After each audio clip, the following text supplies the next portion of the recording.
तो वो सारी डिडक्शन के बारे में इस सेशन में हम बात करेंगे जो कि एक्सप्रेसली डिसअलाउड हैं, जो अलाउएबल नहीं है for computing income under this head.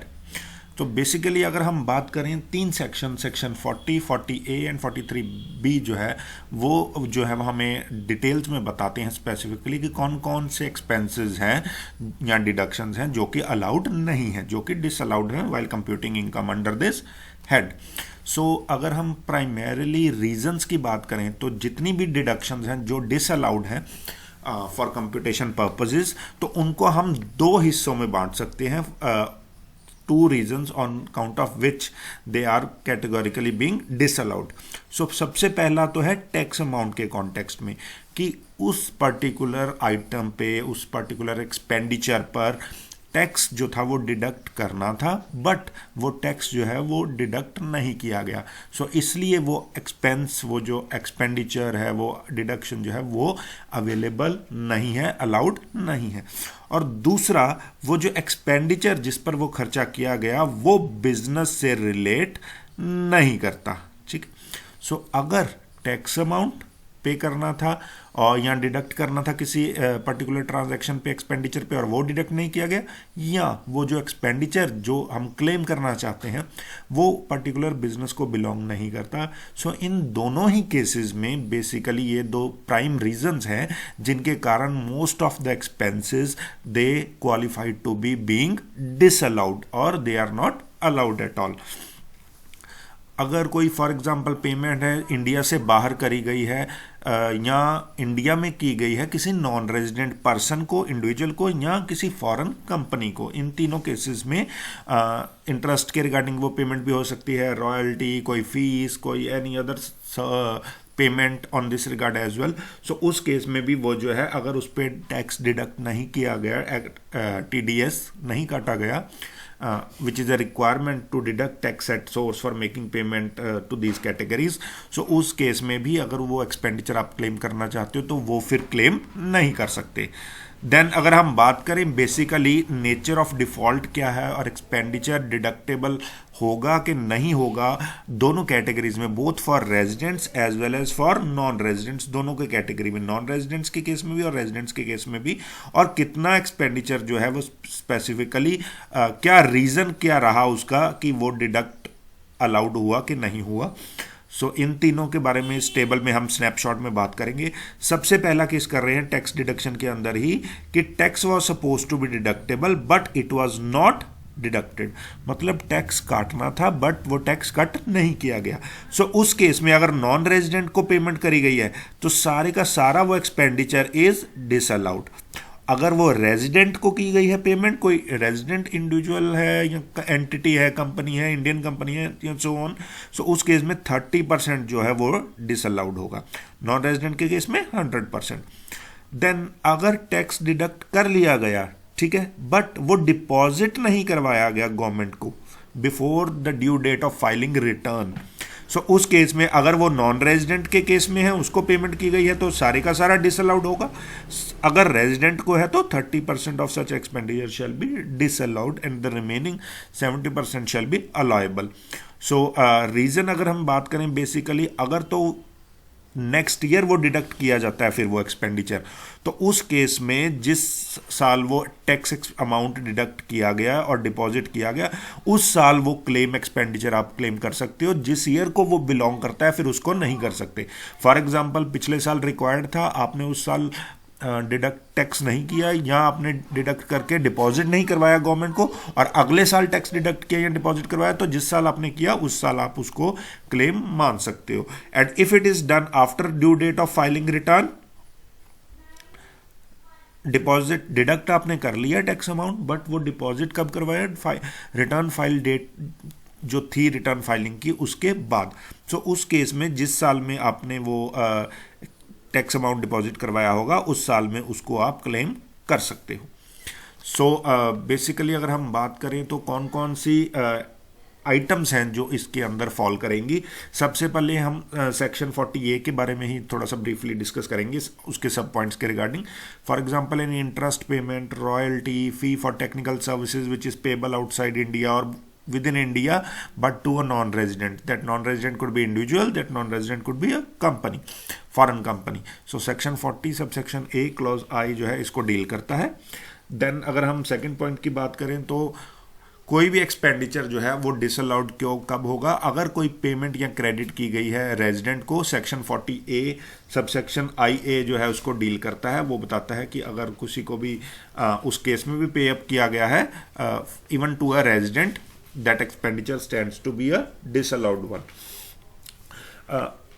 इस केस में भी जो है इन दोनों पॉइंट्स के केस में जो रेलिवेंट एस्पेक्ट है वो क्या आएगा, relevant aspect is deduction of tax at source. So अगर TDS डिडक्ट नहीं किया गया जो कि रिक्वायर्ड था तो उस केस में ये जो एक्सपेंडिचर्स हैं वो डिसअलाउड होंगे. जैसे कि अभी हमने पिछले स्लाइड में बात करी, नॉन रेजिडेंट के केस में 100%, रेजिडेंट के केस में 30% तक. देन अगर कोई डिफ़ॉल्ट किया गया है related to non deposit of और non deduction of equalisation levy that has been marked, that is dealt with under section 40 subsection A IB. So उसके केस में डिडक्शन अलाउड नहीं है. कोई रॉयल्टी है, लाइसेंस फ़ी थी जो स्टेट गवर्नमेंट की अंडरटेकिंग्स को में से चार्ज करनी थी और स्टेट गवर्नमेंट ने चार्ज करनी थी. सो उस केस में भी जो डिडक्शन है that is not specifically being allowed.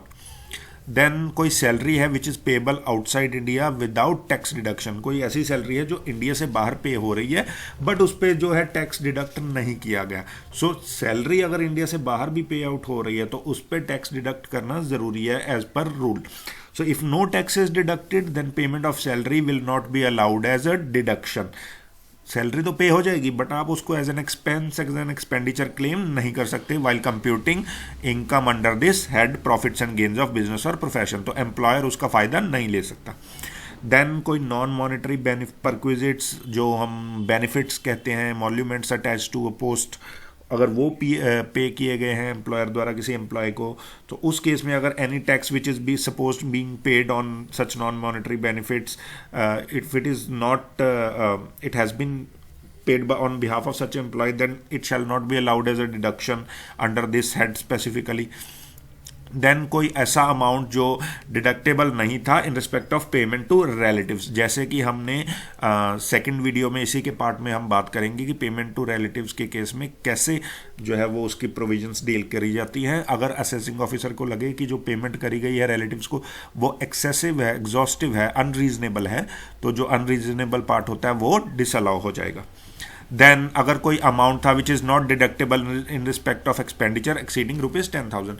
सो 10,000 से ज़्यादा सेक्शन 40 सबसेक्शन A क्लॉज 3 ये बात करता है कि अगर कोई भी पेमेंट करी गई 10,000 से ज़्यादा कैश में तो वो डिसअलाउड एक्सपेंडिचर है. अगर 10,000 से ज़्यादा कोई पेमेंट करनी है then it should necessarily be either through a cross cheque और अ बैंक ड्राफ्ट.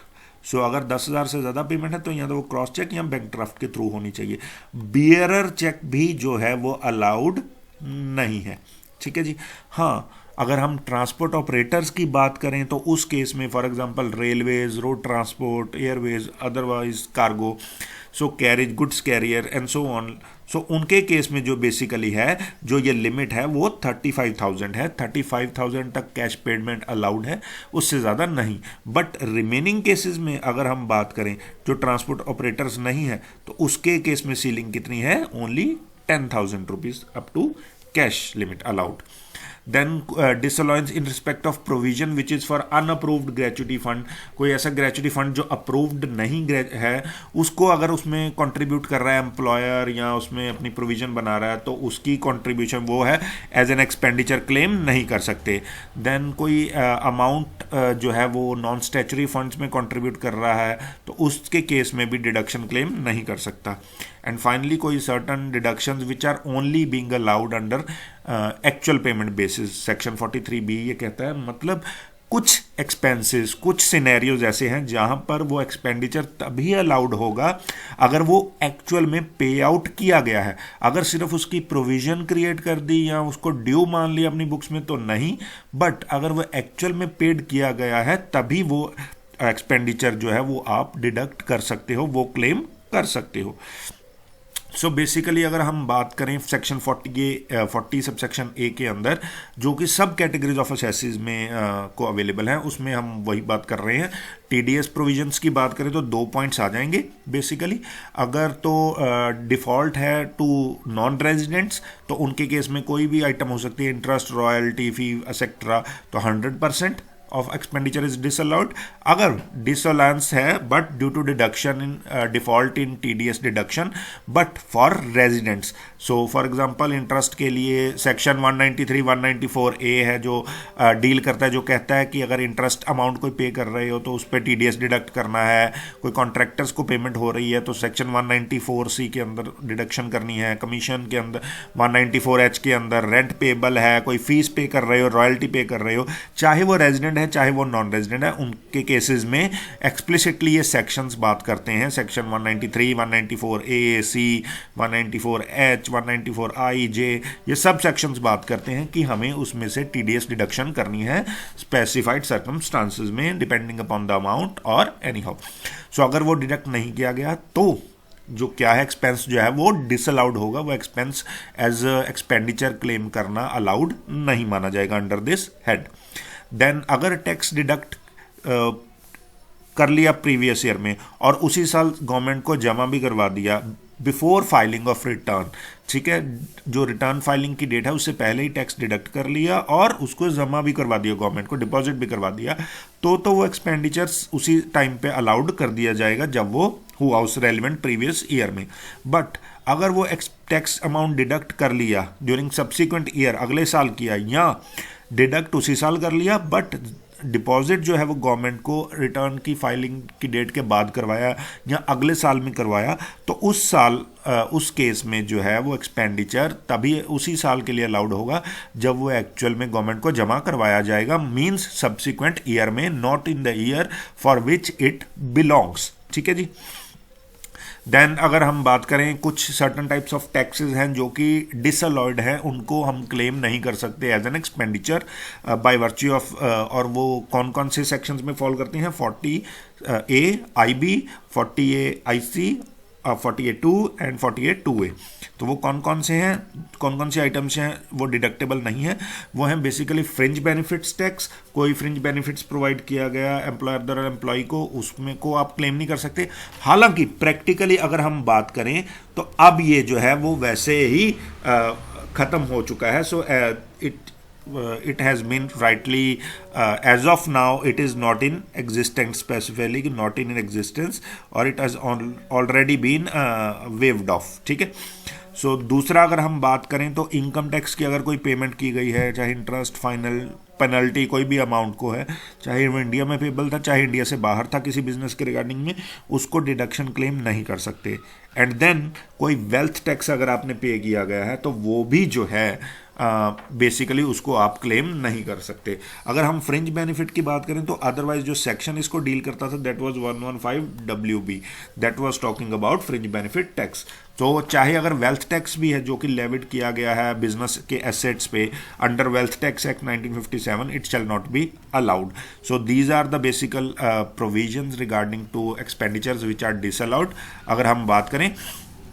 और अगर कुछ और जनरल डिडक्शंस की ही बात करें इसी सेक्शन के अंदर, सेक्शन 40A के अंदर जो डिसअलाउड है वो कौन कौन से एक्सपेंसेस या अलाउंसेस हैं जो डिसअलाउड होंगे for claiming as an expenditure. कोई भी ड्राइंग्स है, कोई विड्रॉ कर लिया अमाउंट पर्सनल एक्सपेंसेस की फॉर्म में, जो प्रोप्राइटर है या ओनर है बिजनेस का उसने या प्रोफेशन का, अगर पर्सनल यूज़ के लिए कंजम्पशन के लिए कोई विड्रॉइंग की है, विड्रॉल्स किए हैं, तो वो डिडक्शन अलाउड नहीं किए जाएंगे, वो आप एक्सपेंस क्लेम नहीं कर सकते अपनी इनकम में से। कोई एक्सपेंडिचर जो कैपिटल एक्सपेंडिचर की फॉर्म में है, लॉन्ग टर्म एसेट्स या एक्विजिशन के फॉर्म में है, तो वो आप एक्सपेंस क्लेम नहीं कर सकते। कोई अमाउंट जो है वो एज ए चैरिटी पे किया गया है, एज ए डोनेशन पे किया गया है, या प्रेजेंट्स गिफ्ट प्रेजेंट्स दिए हैं, वो क्लेम नहीं कर सकते। हाँ, उनकी सब्सक्रिप्शन जो है वो अलाउड है किसी भी ऐसी ऑर्गेनाइजेशन के कॉन्टेक्स्ट में। देन कोई प्रोविजन या रिजर्व क्रिएट किया गया है except the special reserve of approved financial institutions of banks, वो अलाउड है। अदरवाइज कोई भी प्रोविजन और रिजर्व जो आपने क्लेम की है या क्रिएट की है उसकी डिडक्शन अलाउड नहीं है। पिछले साल के पास्ट लॉसेस जो हैं which have been charge to P&L account वो अलाउड नहीं है। कोई ऐसा एक्सपेंडिचर जो ऐसे पर्पस के लिए किया गया है जो कि अनलॉफुल है, जो कि लीगली परमिटेड नहीं है, तो उसको एज ए बिजनेस एक्सपेंडिचर आप क्लेम नहीं कर सकते। जैसे कि हमने प्रीवियस सेशंस में बात करी थी कि चाहे अगर आपके पास कोई इलीगल बिजनेस भी आप कर रहे हो तो उसका जो इनकम है वो इस हेड में ऐड होनी है। तो बिजनेस लीगल है या इलीगल है, उसकी इनकम आपकी इनकम में ऐड जरूर होगी, बट जो इलीगल बिजनेस है उसके एक्सपेंसेस जो हैं वो आप क्लेम नहीं कर सकते।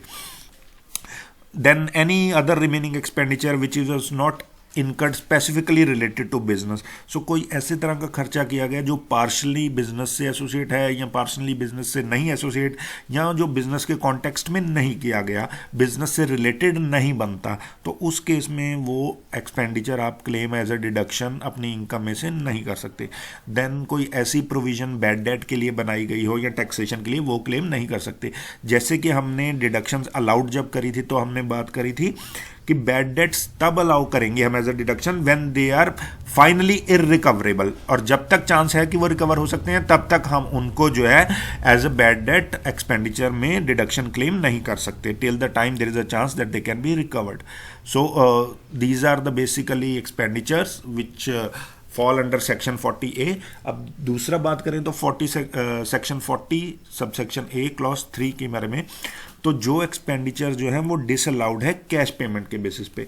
तो कुछ एक्सपेंसेस जैसे कि हमने शुरुआती क्लॉज में बात की थी कि पेमेंट इन कैश जो है 10,000 तक अलाउड है, उससे ज़्यादा अगर करी जाती है कैश में तो वो डिसअलाउड हो जाएगी। और अगर हम ट्रांसपोर्ट ऑपरेटर्स की बात कर रहे हैं तो सीलिंग कितनी है, the ceiling in case of transport operator is ₹35,000 और अदरवाइज कैश अमाउंट इज ₹10,000। उससे ज़्यादा कैश पेमेंट अलाउड जो है बेसिकली नहीं है। बट ये जो सेक्शन है ये कहता है कि कुछ एक्सपेंडिचर जो हैं वो पेमेंट इन कैश चाहे इस लिमिट से ज़्यादा भी हो जाएं तो भी वो अलाउ किए जाएंगे। वो कौन से सर्कमस्टांसेस है और उनको पढ़ने के लिए रूल कौन सा रेफर करेंगे, उनके लिए हम रूल रेफर करेंगे बेसिकली रूल 6D, जिसको पढ़ेंगे इस सेक्शन के साथ, और together it will tell us कि कौन से केसेस है जब 10,000 से ज़्यादा चाहे एक्सपेंडिचर कैश में किया जाए तो भी वो अलाउड माना जाएगा। फॉर एग्जाम्पल उनको हम बोलते हैं exceptions to this rule. For example payment to banks और financial institutions etcetera, and specifically say bank की कोई स्ट्राइक हो गई या उस दिन बैंक की छुट्टी थी या बैंक बंद थे तो उस दिन जो है वो कैश पेमेंट 10,000 से ज़्यादा भी अलाउड मानी जाएगी। और अगर ट्रांसपोर्ट ऑपरेटर्स को हो रही है तो 35,000 से ज़्यादा भी मानी जाएगी। Similarly for financial institutions and so on, या आरबीआई को पेमेंट की जा रही है, एसबीआई को, किसी और कोऑपरेटिव बैंक को और एलआईसी को, तो उस केस में भी वो अलाउड है। देन अगर गवर्नमेंट को पे किया जा रहा है, कोई पेमेंट की जा रही है in legal tender. So legal tender का मतलब क्या हुआ, basically for example as a lawful requirement, for example payment of GST और पेमेंट ऑफ इनकम टैक्स या payment of any other relevant duty. So कोई और ड्यूटी पे की जा रही है, कोई एक्साइज ड्यूटी, कस्टम ड्यूटी पे की जा रही है, तो उस केस में जो है वो कैश अमाउंट अलाउड है चाहे वो 10,000 से ज़्यादा हो जाए। देन कोई एग्रीकल्चरल प्रोडक्ट्स हैं उनकी परचेज के लिए कल्टीवेटर को या फार्मर को कैश दिया गया तो वो भी चाहे 10,000 से ज़्यादा एक्सीड कर रहा है तो वो अलाउड है। और जब हम एग्रीकल्चरल प्रोडक्ट्स की बात करें तो इसमें फॉरेस्ट प्रोडक्ट्स वाले भी चीज़ें आ जाएंगी, फिश प्रोडक्ट्स भी आ जाएंगे, इसमें हॉर्टिकल्चर भी आ जाएगा, and likewise dairy and all those animal husbandry भी आ जाएगा इसी में। ठीक है, सो ये सारी चीज़ें जो है वो एग्रीकल्चर के अंदर ही हिस्से में इंक्लूड करी जाती हैं। ठीक है, सो उस केस में भी 10,000 से ज़्यादा कैश पेमेंट है जो अलाउड है अंडर दिस एक्सेप्शन। देन कोई कॉटेज इंडस्ट्रीज को पेमेंट की गई, बट वो वाली कॉटेज इंडस्ट्रीज जो इलेक्ट्रिसिटी यूज़ नहीं कर रही, जो प्रोडक्शन कर रही हैं या कन्वर्जन कर रही हैं किसी आइटम का without using electricity and so on. Then payment किसी ऐसे पर्सन को की गई एक ऐसे एरिया में, विलेज में, जहाँ पर कोई भी बैंक की ब्रांच नहीं है, that area is not serviced by any bank. So उस केस में भी वो कैश पेमेंट 10,000 से ज़्यादा अलाउड है। देन कोई एम्प्लॉय के टर्मिनल बेनिफिट्स हैं तो वो पे करे गए हैं तो उस केस में भी जो है बेसिकली टर्मिनल बेनिफिट्स ग्रेचुटी के फॉर्म में भी हो सकते हैं, रिट्रेंचमेंट के फॉर्म में भी हो सकते हैं, कोई और सिमिलर टर्मिनल बेनिफिट्स भी हो सकते हैं। तो वो अगर पे किए गए हैं एम्प्लॉय को तो वो भी 10,000 से ज़्यादा कैश में अलाउड हैं अगर इनकम चार्जेबल उसकी अंडर द हेड सैलरी को अगर हम बात करें तो वो उस पर्टिकुलर ईयर में it does not exist rupees 50,000, सो 50,000 से ज़्यादा उसकी इनकम नहीं थी उस रेलिवेंट ईयर में अगर, तो उस केस में कैश में 10,000 से ज़्यादा हम पेमेंट कर सकते हैं ग्रेचुटी, रिट्रेंचमेंट, कंपनसेशन या टर्मिनल बेनिफिट्स की फॉर पर्टिकुलर एम्प्लॉय। देन कोई सैलरी है वो उसकी पे कर रहे हैं after deducting TDS, then in some cases basically it shall be allowed, otherwise in case say a payment is made by as salary to employee who is temporarily posted for a continuous period of more than 15 days at a place other than his normal place of posting, so us case mein and such employee at that particular location is not maintaining any bank account at such place, so us case mein cash जो है वो payment salary allowed है। Otherwise normally allowed नहीं है। अगर employ छुट्टी पे चला जा रहा है अपनी मर्जी से या कोई और सिनेरियो है तो अलाउड नहीं है। ये कब अलाउड है? जब उसको he or she that particular employee is being posted away from his normal posting, away from his or her place, और वहाँ पर जिस प्लेस पे उसकी पोस्टिंग है वहाँ पर कोई बैंक अकाउंट वो मेंटेन नहीं कर रहा, या कोई शिप में पोस्टिंग है उसकी, किसी ऑफशोर लोकेशन पे पोस्टिंग कर दी गई है, तो उस केस में अगर TDS हमने डिडक्ट कर लिया उस पर्टिकुलर सैलरी पे, ठीक है ना, under section 192, so in that case payment of salary in cash is allowed only. Then कोई पेमेंट उस दिन पे करी गई जिस दिन बैंक बंद थे या स्ट्राइक थी या एनी हाउ कोई और मैटर था जैसे हमने बात करी। एंड फाइनली कोई पेमेंट थी जो कि फॉरेक्स डीलर ने करी है during the normal course of his business. For example foreign exchange में जो करेंसी में डील करते हैं वो लाखों की, हज़ारों की रोज कैश में ट्रांजैक्शन करते हैं।